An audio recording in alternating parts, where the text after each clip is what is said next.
Chapter 2, Diggory and his Uncle. It was so sudden, and so horribly unlike anything that had ever happened to Diggory, even in a nightmare, that he let out a scream. Instantly, Uncle Andrew's hand was over his mouth. "None of that," he hissed in Diggory's ear. "If you start making a noise, your mother will hear it, and you know what a fright like that might do to her." As Diggory said afterward, the horrible meanness of getting at a chap in that way almost made him sick. But of course, he didn't scream again. "That's better," said Uncle Andrew. "Perhaps you couldn't help it. It is a shock when you first see someone vanish. Why, it even gave me a turn when the guinea pig did it the other night." "Was that you who yelled?" asked Diggory. "Oh, you heard that, did you? I hope you haven't been spying on me." "No, I haven't," said Diggory indignantly. "But what's happened to Polly?" "Congratulate me, my dear boy," said Andrew, rubbing his hands. "My experiment has succeeded. The little girl's gone, vanished right out of this world." "What have you done to her?" "Sent her to, well, another place." "What do you mean?" asked Diggory. Uncle Andrew sat down and said, "Well, I'll tell you about it. Have you heard of old Mrs. LeFay?" "Wasn't she a great aunt or something?" said Diggory. "Not exactly," said Uncle Andrew. "She was my godmother. That's her, there, on the wall." Diggory looked and saw a faded photograph. It showed the face of an old woman in a bonnet, and he could now remember that he had once seen a photo of that same face in an old drawer at home in the country. He had asked his mother who it was, and Mother had not seemed to want to talk about the subject much. It was not at all a nice face.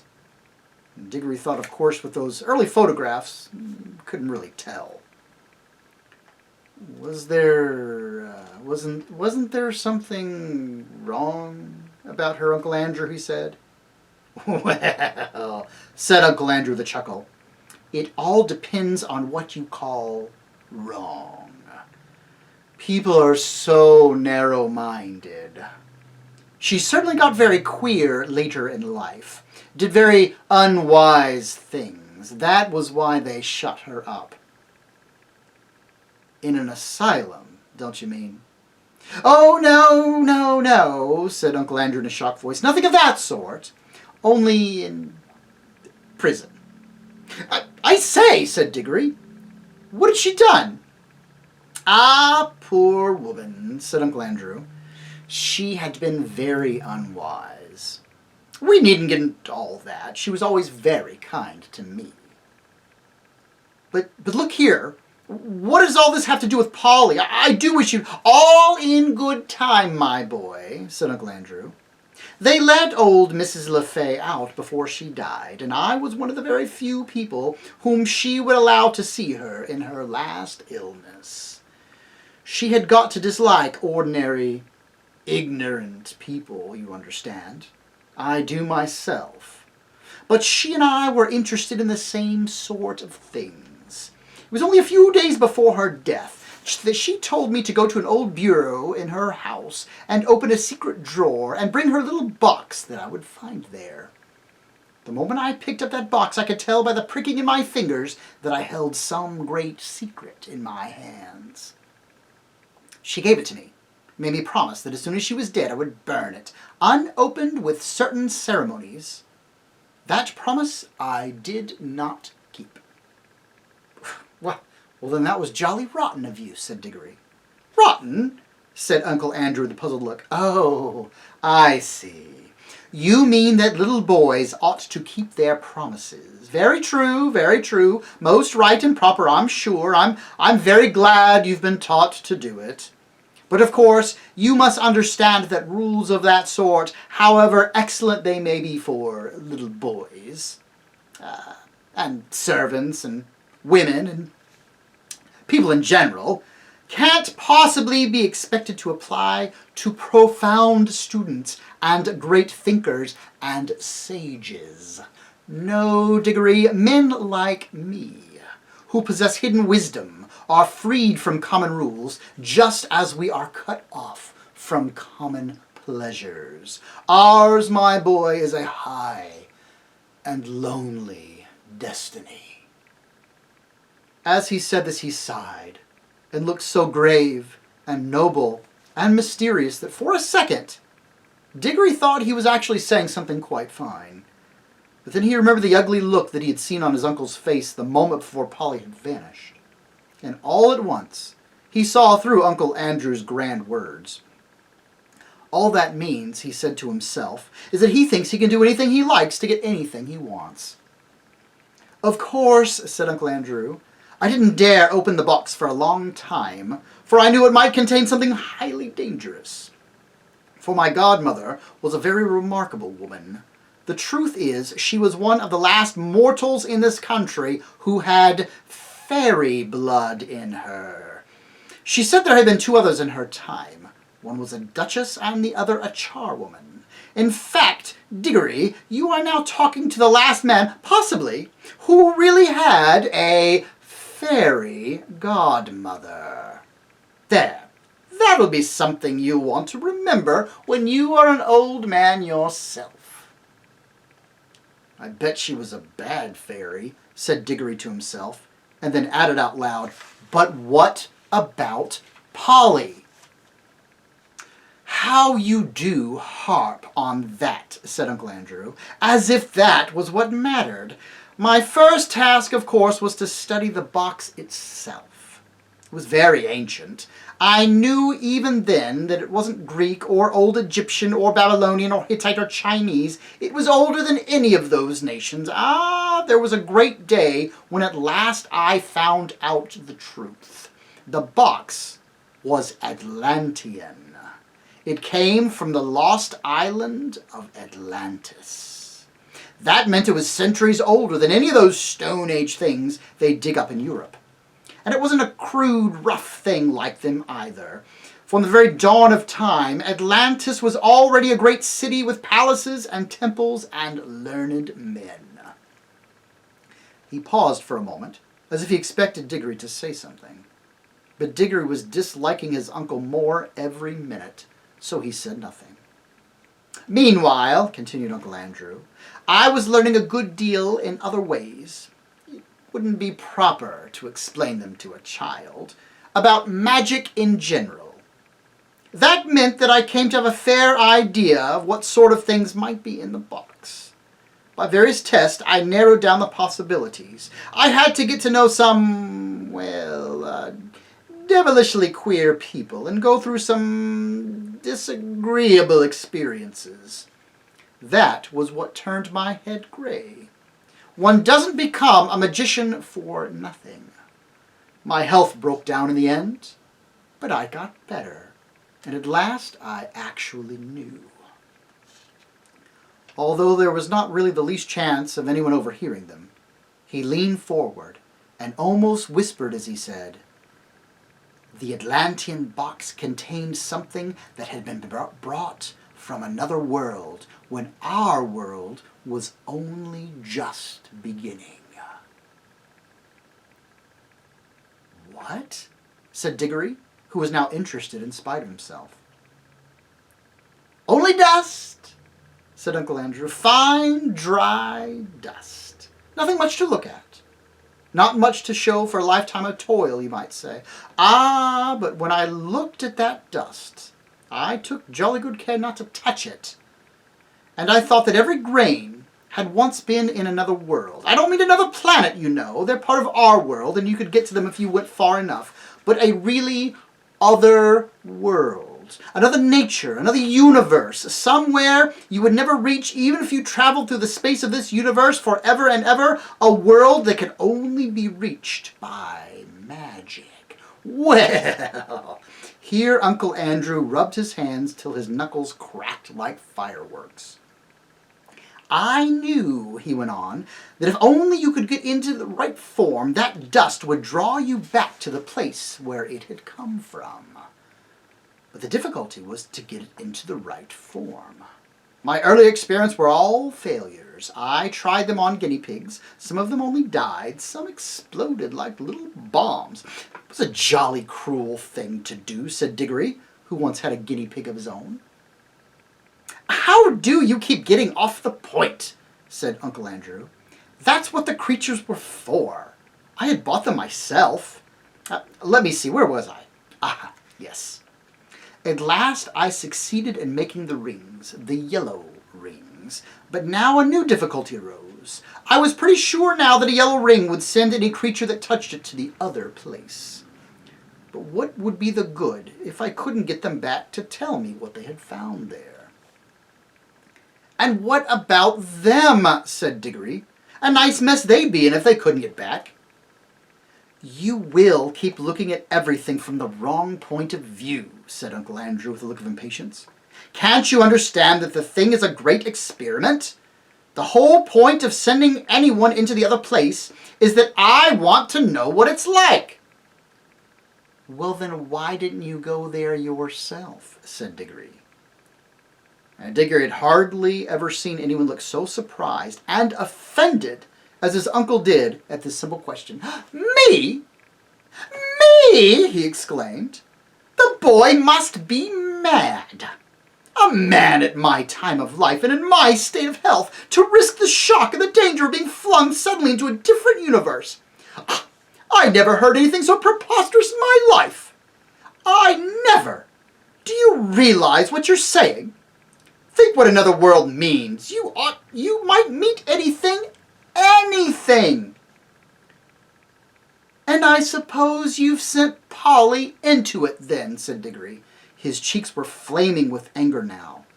All I can say, he added, even if you are my uncle, is that you behaved like a coward, sending a girl to a place you're afraid to go yourself. Silence, sir, said Uncle Andrew, bringing his hand down on the table. I will not be talked to like that by a little dirty schoolboy. You don't understand. I am the great scholar, the magician, the adept, who is doing the experiment. Of course I need subjects to do it on. Bless my soul, you'll be telling me that I ought to have asked the guinea pigs permission before I used them. No great wisdom can be reached without sacrifice. But the idea of my going myself is ridiculous. It's like asking a general to fight as a common soldier. Suppose I got killed. What would become of my life's work? Oh, do stop jawing, said Diggory. Are you going to bring Polly back or not? I was going to tell you, when you so rudely interrupted me, said Uncle Andrew, that I did at last find out a way of doing the return journey. The green rings draw you back. But Polly hasn't got a green ring.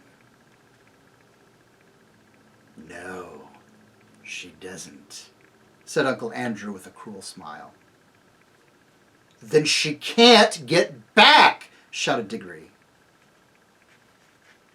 That's exactly the same as if you had murdered her. Oh, she can get back, said Uncle Andrew, if someone else will go after her, wearing a yellow ring himself and taking 2 green rings, one to bring himself back and one to bring her back. And now, of course, Diggory saw the trap in which he was caught, and he stared at Uncle Andrew, saying nothing, with his mouth wide open. His cheeks had gone very pale. I hope, said Uncle Andrew presently in a very high and mighty voice, just as if he were a perfect uncle who had given one a handsome tip and some good advice, I hope, Diggory, you are not given to showing the white feather. I should be very sorry to think that anyone of our family had not the honor and chivalry to go to the aid of a lady in distress. Oh, shut up, said Diggory. If you had any honor and all that, you'd be going yourself.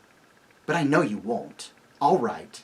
I see I've got to go, but you are a beast. I suppose you planned the whole thing, so she'd go without knowing it, and then I'd have to go after her. Of course, said Uncle Andrew with his hateful smile. Very well, I'll go. But here's the one thing I jolly well mean to say first. I didn't believe in magic until today. I see now it's real. Well, if it is, and I suppose all the old fairy tales are more or less true, and you're simply a wicked, cruel magicians like the ones in the stories, well, I have never read a story in which people of that sort weren't paid out in the end, and I bet you will be. And it'll serve you right. Of all the things Diggory had said, this was the first that really went home. Uncle Andrew started, and there seemed to come over his face a look of such horror. Beast though he was, you could almost feel sorry for him. But a second later he had smoothed it all away and said with a rather forced laugh, Well, well, I suppose that is a natural thing for a child to think. Brought up among women, as you have been. Old wives' tales, eh? I don't think you need to worry about my danger, Diggory. Wouldn't it be better to worry about the danger toward your little friend? She's been gone some time. If there are any dangers over there, well, it would be a pity to arrive a moment too late. A lot you care, said Diggory fiercely. But I'm sick of this jaw. What have I got to do? You really must learn to control that temper of yours, my boy, said Uncle Andrew coolly. Otherwise, you'll grow up to be just like your Aunt Letty. Now, attend to me. He got up, put on a pair of gloves, and walked over to the tray that contained the rings. They only work, he said, if they're actually touching your skin. Wearing gloves, I can pick them up, like this, and nothing happens. If you carried one in your pocket, nothing would happen. But of course you'd have to be careful not to put your hand in your pocket and touch it by accident. The moment you touch a yellow ring, you vanish out of this world. When you're in the other place, I expect. Of course, this hasn't been tested yet, but I expect. The moment you touch a green ring, you vanish out of that world and, I expect, reappear in this. Now, I take these 2 greens and drop them into your right-hand pocket. Remember very carefully which pockets the greens are in. G for green and R for right. G-R, you see, which are the first 2 letters of green. One for you and one for the little girl. And now you pick up a yellow one for yourself. I should put it on your finger if I were you. There will be less chance of dropping it. Diggory had almost picked up the yellow ring when he suddenly checked himself. Look here! What about Mother? Supposing she asks where I am. The sooner you go, the sooner you'll be back, said Uncle Andrew cheerfully. But you don't really know if I can get back. Uncle Andrew shrugged his shoulders, walked across to the door, unlocked it, threw it open and said, Very well then, just as you please. Go down and have your dinner. Leave the little girl to be eaten by wild animals, or drowned, or starved in the other world, or lost there for good, if that is what you would prefer.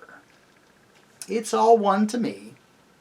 Perhaps before tea time you'd better drop in on Mrs. Plummer and explain she'll never see her daughter again because you were afraid to put on a ring. By gum, said Diggory, don't I just wish I was big enough to punch you in the head. Then he buttoned up his coat, took a deep breath, and picked up the ring. And he thought then, as he always thought afterward too, he could not have decently done anything else. And that's the end of chapter 2.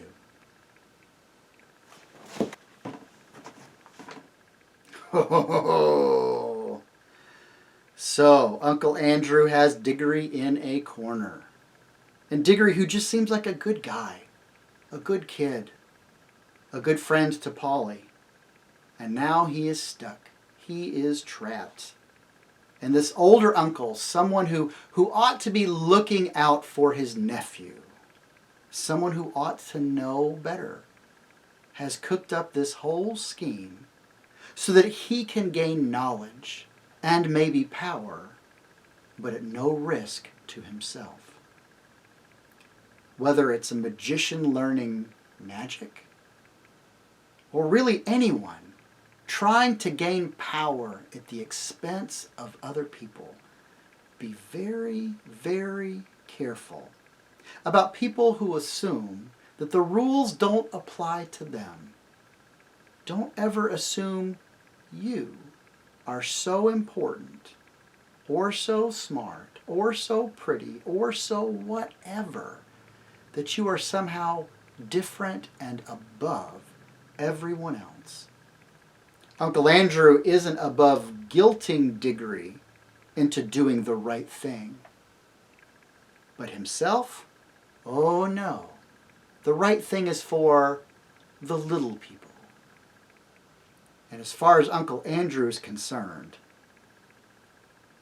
everyone else might be a little person, but not him. Oh no. He's a real big shot. The guy who's so scared, he tricks children into taking the risks that he wouldn't. We'll just have to wait and see what happens next.